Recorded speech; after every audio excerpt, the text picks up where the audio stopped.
అందరికీ నమస్తే మాస్టర్స్.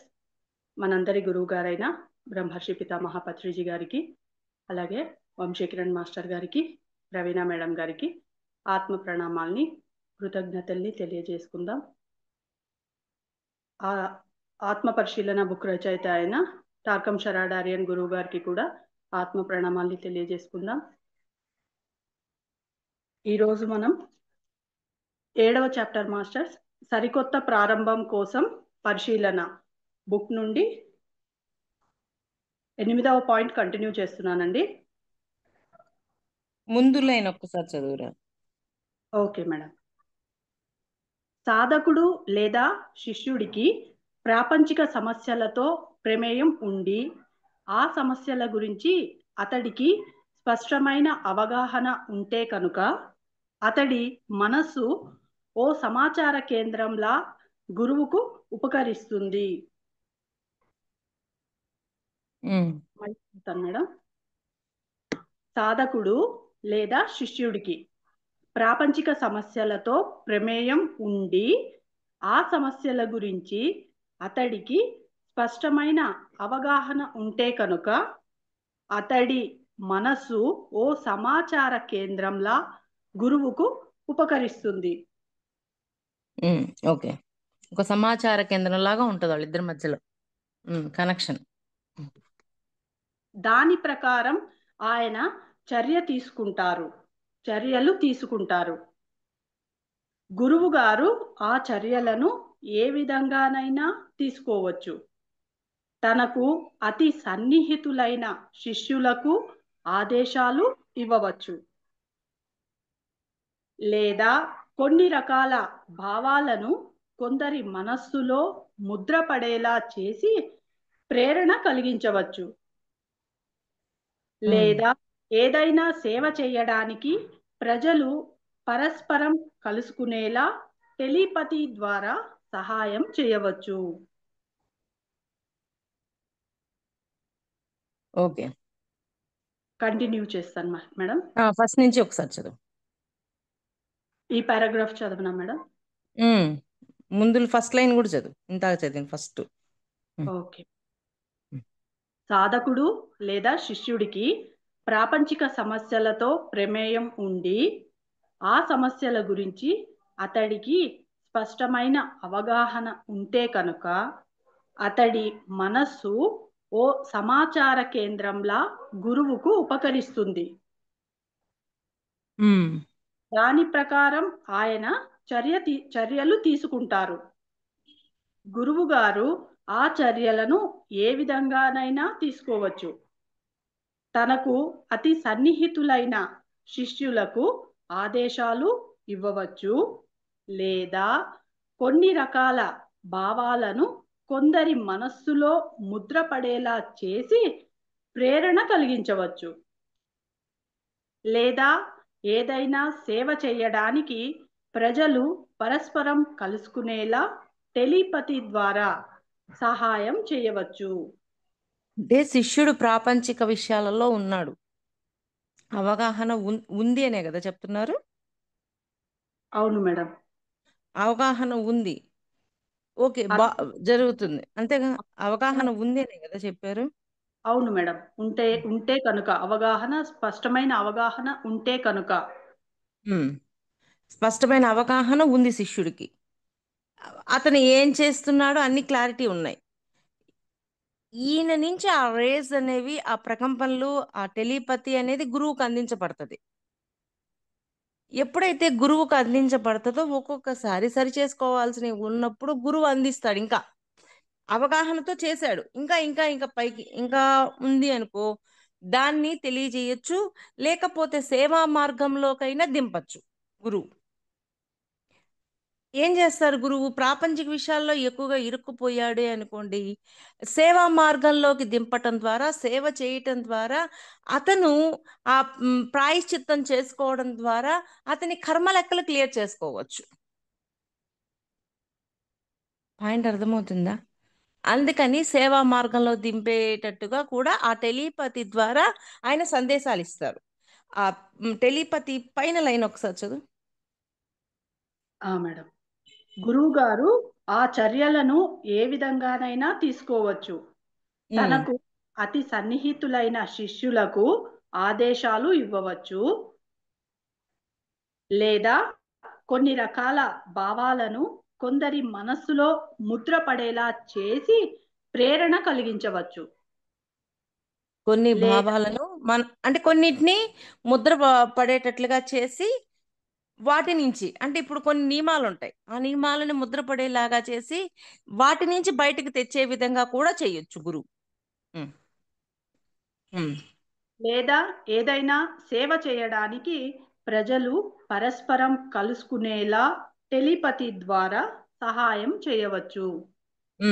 అందరూ కలిసిపోయి అందరూ ఆ టెలిపతి ద్వారా సేవ చేసే విధంగా అయినా కూడా వాళ్ళల్లో ఆ ఇంప్రూవ్మెంట్ తీసుకురావచ్చు. గురువుకి శిష్యుడికి మధ్య జరిగే సంభాషణ అంటే ఇంటర్నల్గా, అవుటర్గా కాదు. జాతికి సేవ చేయడంలో చాలా ముఖ్యమైన మరో అంశం ఏమిటంటే ఇతరుల విలువలను గుర్తించాలి.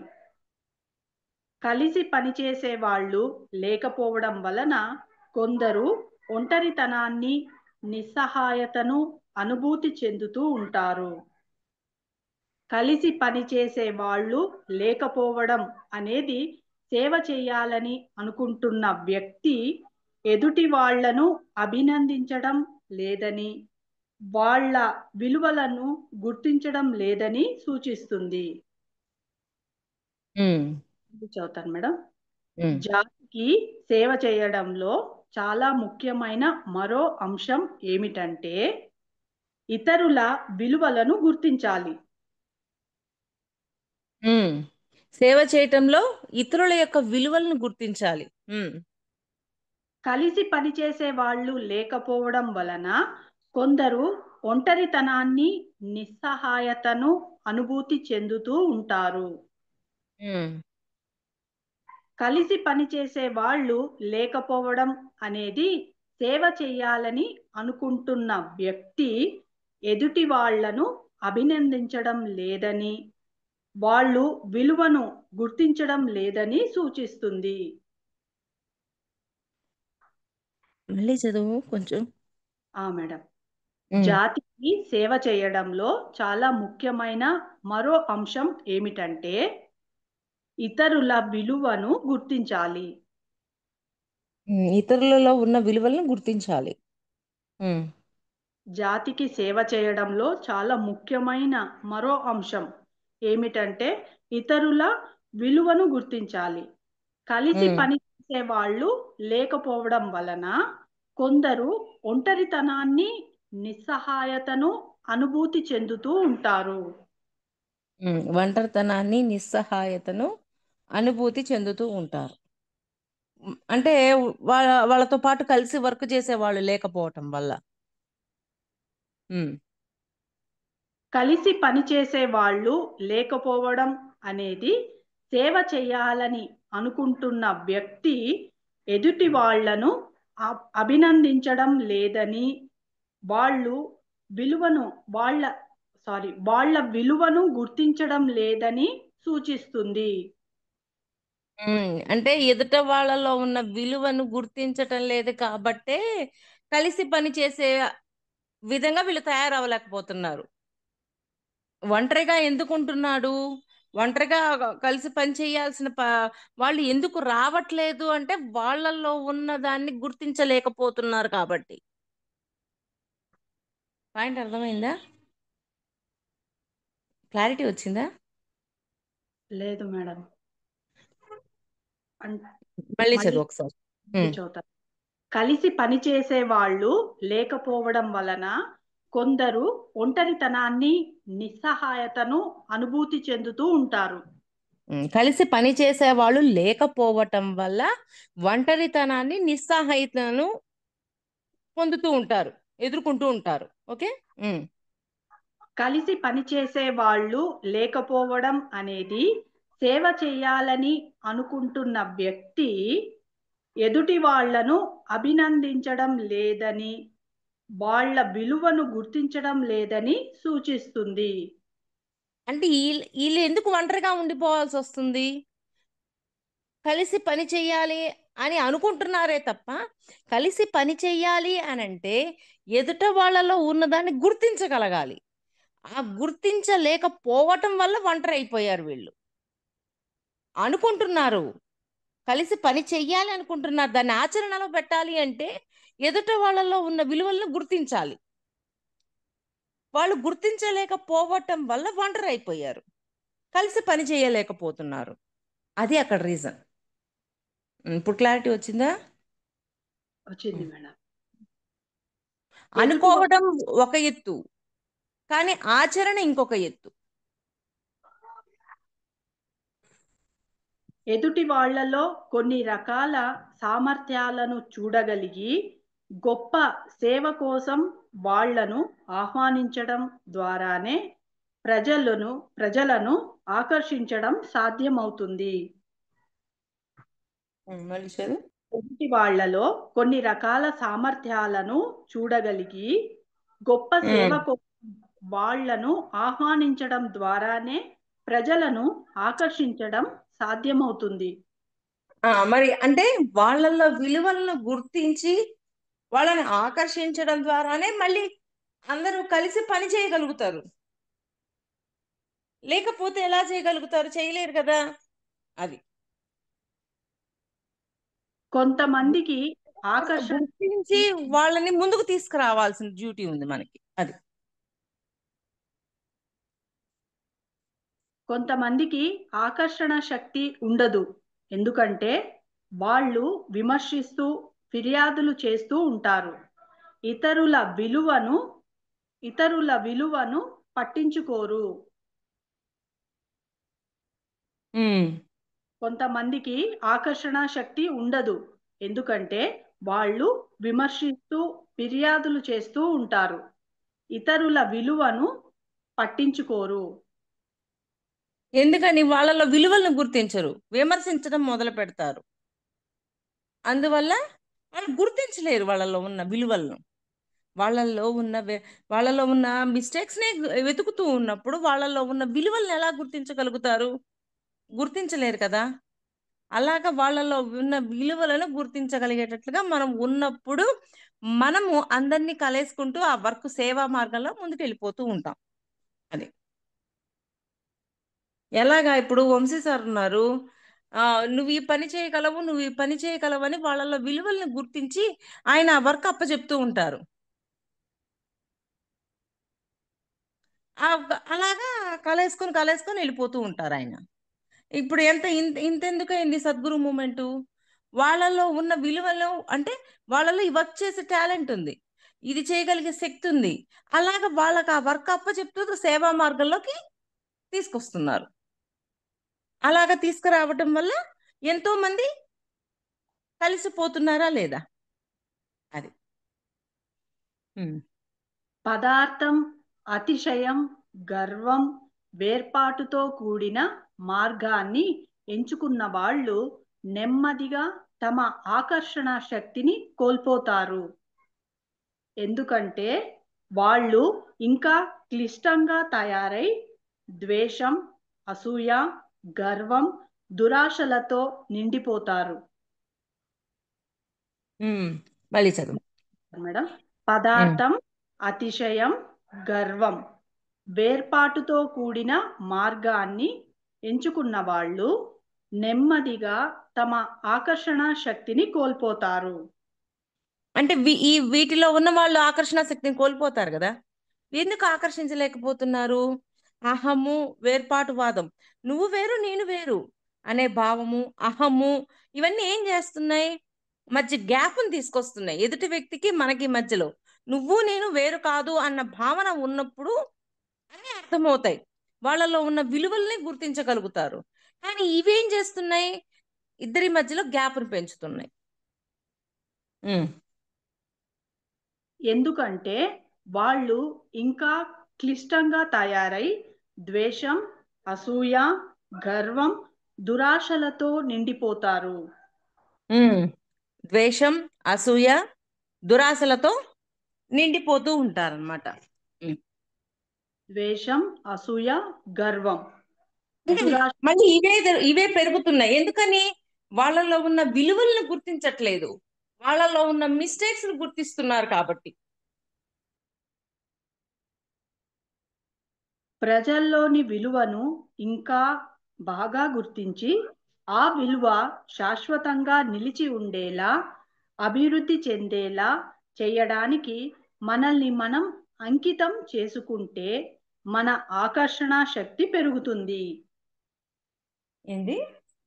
ప్రజల్లోని విలువను ఇంకా బాగా గుర్తించి ఆ విలువ శాశ్వతంగా నిలిచి ఉండేలా, అభివృద్ధి చెందేలా చేయడానికి మనల్ని మనం అంకితం చేసుకుంటే మన ఆకర్షణ శక్తి పెరుగుతుంది.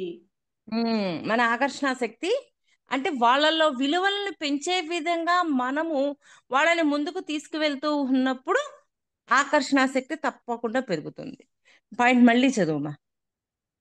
మేడం, పదార్థం, అతిశయం, గర్వం, వేర్పాటుతో కూడిన మార్గాన్ని ఎంచుకున్న వాళ్ళు నెమ్మదిగా తమ ఆకర్షణ శక్తిని కోల్పోతారు.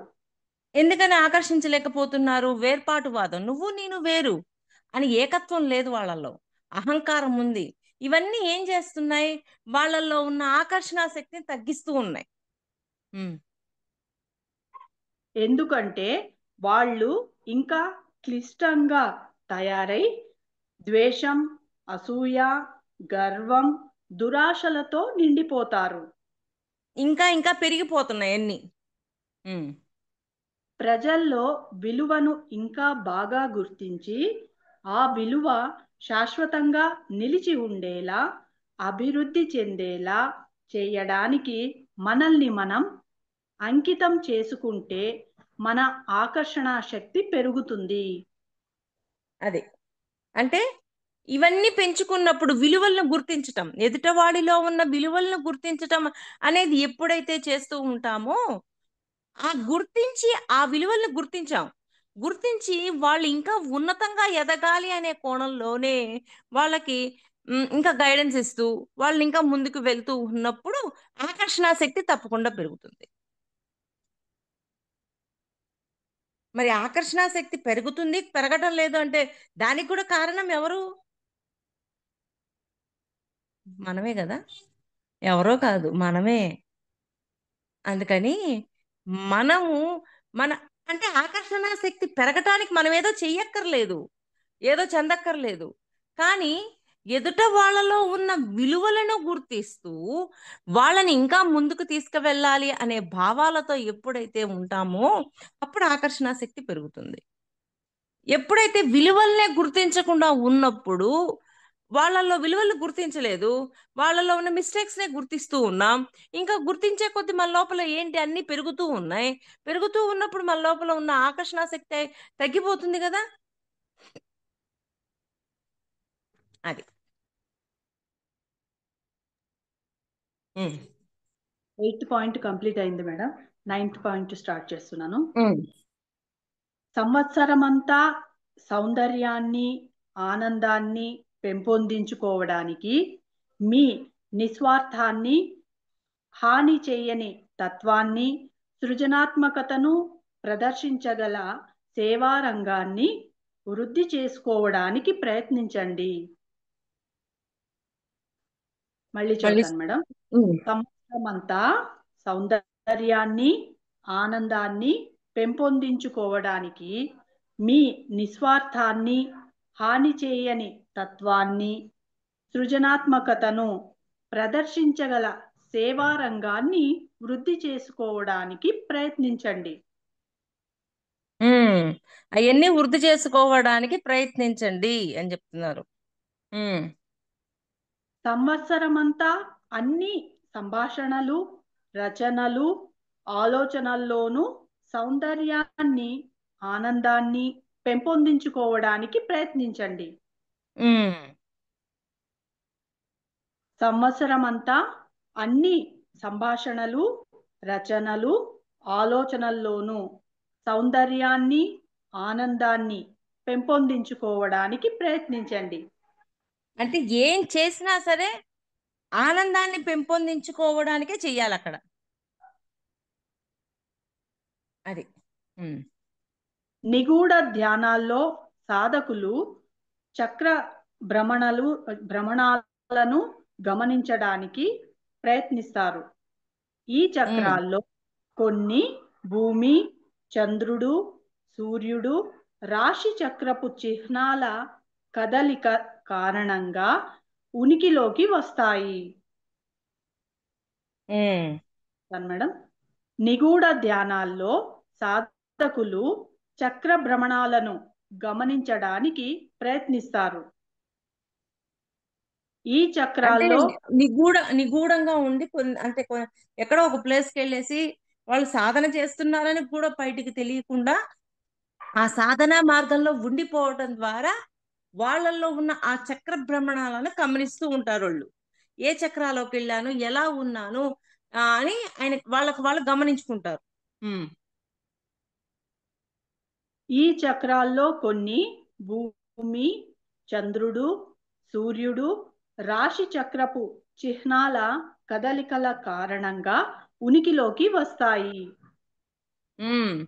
అంటే వాళ్ళలో ఉన్న ఇవన్నీ కదలడానికి, ముందుకెళ్ళటానికి కారణమవుతుంది. అప్పుడు ఆ చక్రాలన్నీ మార్పు అంటే జ్ఞానం పరిధి పెరిగే కొద్దీ ఆ చక్రాలు అనేవి ఒక్కొక్క చక్రాన్ని మనం దాటుతూ వెళ్తూ ఉంటాం.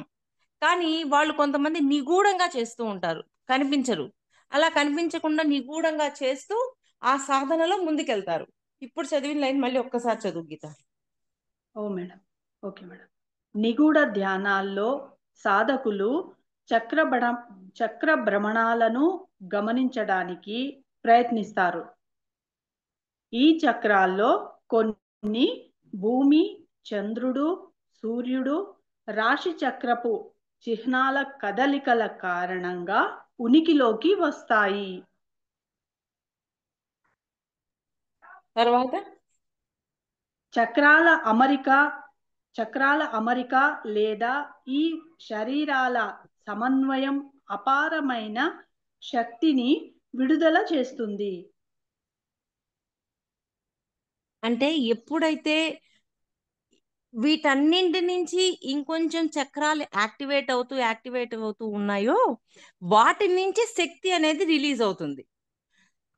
అంటే సాధన ద్వారా మరి సాధనలో ఊరికేం జరిగిపోవట్లేదు, పైనుంచి జ్ఞానం తీసుకొచ్చుకుంటారు. సాధనలో సమాధిలోకి వెళ్ళి ఆ జ్ఞానాన్ని పొందటం ద్వారా ఇక్కడ ఉన్న చక్రాలు యాక్టివేట్ అవుతూ ఉంటాయి. ఎప్పుడైతే యాక్టివేట్ అవుతూ ఉంటాయో వాటి నుంచి శక్తి అనేది రిలీజ్ చేయబడుతుంటుంది ఒక్కొక్క చక్రా నుంచి. ఆ లైన్ మళ్ళీ చదువుతాను మేడం. చక్రాల అమరిక లేదా ఈ శరీరాల సమన్వయం అపారమైన శక్తిని విడుదల చేస్తుంది. అంటే ఎప్పుడైతే చక్రాల అమరిక కరెక్ట్ గా ఉంటూ ఉందో ఆటోమేటిక్ గా శక్తి రిలీజ్ అవ్వడం ద్వారా ఈ శరీరం కూడా యాక్టివ్ అవుతూ ఉంటుంది. సాధకులు తమలోని అగ్ని ప్రజ్వరిల్లేలా చేసుకుని ఆధ్యాత్మిక జ్వాలలు త్వరగా రగిలేలా చేసుకోవడానికి ఈ శక్తిని వినియోగించుకోవచ్చు. సాధకులు తమలోని అగ్ని ప్రజ్వరిల్లేలా చేసుకుని ఆధ్యాత్మిక జ్వాలలు త్వరగా రగిలేలా చేసుకోవడానికి ఈ శక్తిని వినియోగించుకోవచ్చు. తర్వాత అమావాస్య, పౌర్ణమి సమయాల్లో మన భూగ్రహానికి, సూర్యుడికి, రాశి చక్రంలోని ఒక చిహ్నానికి మధ్య గొప్ప సమన్వయం ఉంటుంది. ఓకే, అంటే ఈ అగ్నిని ఒక నిమిషం, అగ్నిని ఎప్పుడైతే అగ్నితత్వాన్ని లోపల యాక్టివ్ చేసుకుంటూ ఉంటామో ఒక్కొక్క చక్ర యాక్టివేట్ అవుతూ ఆధ్యాత్మిక మార్గంలోకి వెళ్ళగలుగుతాము. ఎప్పుడైతే ఆధ్యాత్మిక మార్గంలోకి వెళ్ళగలుగుతామో అప్పుడు మన యొక్క స్థితి మారిపోతూ ఉంటుంది. మరి ఇదంతా కమ్యూనికేషన్ ఎలా జరుగుతుంది? మనకి, సూర్యుడికి, చక్రానికి వీటన్నింటికి మధ్య ఒక బ్యాలెన్స్గా ఒక కనెక్టివిటీ అనేది ఏర్పడుతుంది అని చెప్తున్నారు. ఆ కనెక్టివిటీ మళ్ళీ చదువు లైన్. Okay madam. అమావాస్య, పౌర్ణమి సమయాల్లో మన భూగ్రహానికి, సూర్యుడికి, రాశి చక్రంలోని ఒక చిహ్నానికి మధ్య గొప్ప సమన్వయం ఉంటుంది. కమ్యూనికేషన్ కుదురుతుందన్నమాట. ఎప్పుడెప్పుడు? అమావాస్యకి, పౌర్ణానికి. అంటారు కదా, అమావాస్య పౌర్ణమి రోజుల్లో చాలా శక్తి వస్తుంది, ఆ శక్తి చాలా ఉంటుంది అని చెప్పి చెప్తుంటారు. ఓకే. ఆ శక్తి ఎలాగుంటుంది అంటే భూగ్రహానికి, సూర్యుడికి, మన యొక్క రాశి చక్రానికి, ఆ మూడింటికి మధ్య ఒక కమ్యూనికేషన్ కుదురుతుంది. అంటే ఆ, సమంగా ఉండిపోయి ఉంటది. అప్పుడు ఆటోమేటిక్గా శక్తి అనేది రిలీజ్ అవుతుంది అని చెప్తున్నారు. శక్తిని అందుకోగలుగుతాము అంటున్నారు. ఉమ్. అలాగే ఉత్తరాయణ, దక్షిణాయన కాలంలో కూడా గొప్ప సమన్వయం ఉంటుంది. ఉమ్. అంటే అమావాస్య పౌర్ణమికే కాదు, ఉత్తరాయణం దక్షిణాయనంలో కూడా అంత శక్తి ఉంటదన్నమాట. ఉమ్. సాధకులు ఈ కాలచక్రాలను తమ ధ్యానం కోసం వినియోగించుకుంటారు. ఉమ్. కంప్లీట్ అయింది మేడం. ఓకే, చాప్టర్ 9th అయిపోయిందా? పాయింట్ అయిపోయింది. మన ఆత్మ పరిశీలన బుక్ కూడా కంప్లీట్ అయింది మేడం. ఒకసారి చెప్పు. ఇంత చక్కటి అవకాశం ఇచ్చిన ప్రవీణ మేడం గారికి, టార్కం గురువు గారికి కూడా నా ఆత్మ ప్రణామాల్ని, కృతజ్ఞతల్ని తెలియజేసుకుంటున్నాను మాస్టర్స్. అందరికీ థ్యాంక్ యూ మాస్టర్స్.